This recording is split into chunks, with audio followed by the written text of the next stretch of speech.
Ẹ káàbọ̀ sórí ètò wa tòní lórí ibùdó ìtàn lẹ́wà ní YorubatalesTv.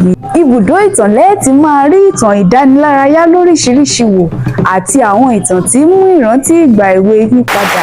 Lónìí mo fẹ́ gbà wá ní ọ̀rọ̀ ìyànjú kékeré kan. Bíbẹ́ rí gbogbo wa tá a ní ohun kan tàbí òmíràn tá à ń ṣe, ẹ jẹ́ ká tẹra mọ́.